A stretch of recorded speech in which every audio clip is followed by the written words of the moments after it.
Et parmi les autres partenaires se retrouve l'archidiocèse de Saint-Boniface dans ce grand projet, cette campagne annuelle des sacs de compassion. Et puis, pour en parler, eh bien, j'accueille Monseigneur Albert Legatte. Bonjour. Bonjour, bonjour. Certainement, ce temps-ci de l'année, c'est un temps très important pour donner et pour offrir ce qu'on peut à ceux qui en ont besoin. Pour vous d'être partenaire, pour l'archidiocèse d'être partenaire dans ce projet de la liberté, l'importance derrière cette participation-là, selon vous? Eh bien, l'importance pour nous, c'est que ça, on le fait par le biais des paroisses. Donc, les diverses paroisses sont invitées à participer et c'est une manière très, très concrète, alors, pour ceux qui viennent à l'Église, pour les fidèles, de dire « Ah oui, je veux vivre pleinement ce Noël en pensant à ceux qui sont dans le besoin. » Et on entend souvent ce nombre-là de gens qui sont dans le besoin augmente sans cesse. Oui. Si on fait les comparaisons avec, disons, 10, 15 années en arrière, là. Mm-hmm. Mais c'est ça. Et donc, avec ce projet ici, on demande que les gens vont recevoir ce sac brun chez eux avec la copie de la liberté et sont invités de le remplir eux-mêmes et venir le déposer. Dans le cas de votre partenariat, les gens peuvent aller à différentes églises, différentes paroisses, à la cathédrale déposer leurs biens. Absolument. C'est pas la première fois que vous êtes partenaire avec la liberté pour ce projet-là. Ça fait des années. Des années, c'est ça. Et puis, qu'est-ce que vous remarquez chez les gens qui participent, chez la générosité des gens qui veulent donner à ce temps-ci de l'année? Eh bien, c'est certainement, et ça, j'entends des curés qui sont dans les paroisses et des gens, que les gens sont très généreux. Même si certains ont peut-être quelques difficultés financières eux-mêmes, mais non, il y a une solidarité qui est marquante. Ouais. Oui, et puis on reçoit des demandes de dons, à travers l'année, de manière plus forte, dans ces temps-ci, Noël, la fin d'année. Mais à ce temps-ci, il y a comme un désir encore plus fort de se voir comme une seule communauté. La grande communauté de Winnipeg ou même la grande communauté du sud du Manitoba. Et vraiment ce sens-là que la charité n'a pas de frontières, n'a pas de frontières. Tout comme le besoin n'a pas de frontières, la charité, c'est sûr. C'est ça. Pourquoi penses-tu que c'est ce temps ici de l'année où les gens ont plus souvent tendance à donner? Bien, en partie, c'est sûr. C'est attaché au message chrétien de la venue du Seigneur comme don du Père, don de Dieu le Père à l'humanité. Alors, tout ce sens-là de l'accueil de l'amour de Dieu en Jésus, en cet enfant si vulnérable, en notre Sauveur. Alors, l'accueil du don, du signe de l'amour parfait, eh bien, si on l'accueille bien, il faut y répondre. Il y a une intégrité dans cette dynamique. La gratitude apporte la générosité. Et je pense que ce temps-ci de l'année, c'est aussi la rencontre des familles, les fêtes en famille, en amis.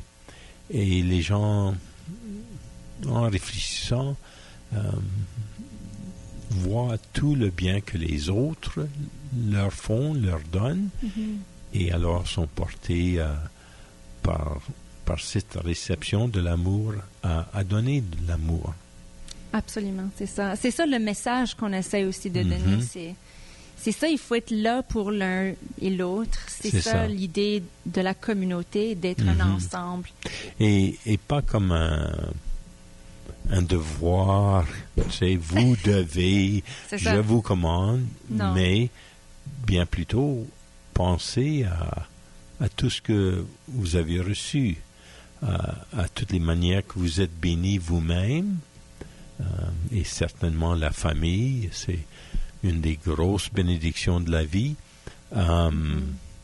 Alors, en réponse à cette bonté-là, eh bien, soyez bons.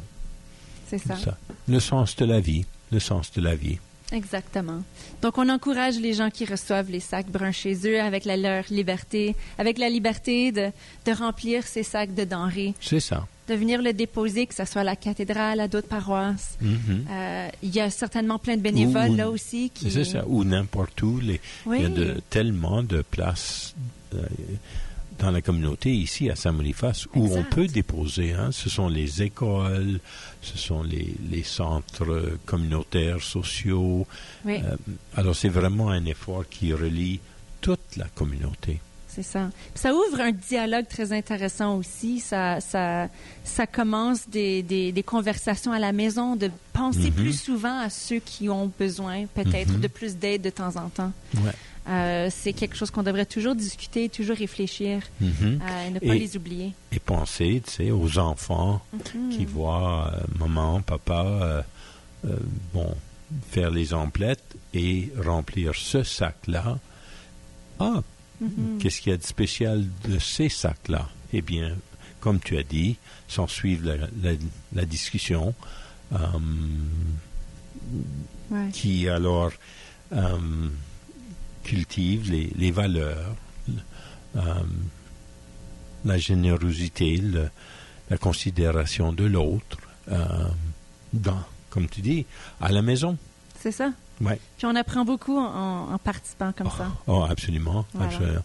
Alors peut-être que les parents vont même demander, eh bien, cherchez une chose dans les rayons que vous aimeriez faire comme cadeau à une famille qui a moins, qui a des enfants qui sont dans la pauvreté, qui manquent vraiment de nourriture. On a encore cela dans une société qui a une surabondance, mais le taux d'enfants qui sont encore touchés par la pauvreté, par le manque d'aliments suffisants.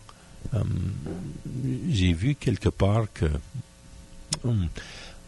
comme 20% des enfants ici au Manitoba n'ont pas tout ce qu'ils ont vraiment besoin pour 20%, vivre. c'est beaucoup. C'est beaucoup.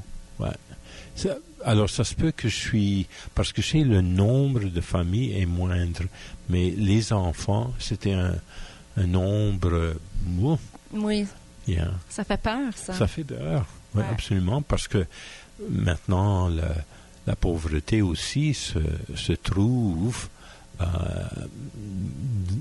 parmi ceux qui travaillent et qui sont des salaires moindres, qui ont des difficultés à un moment ou l'autre, et tout à coup,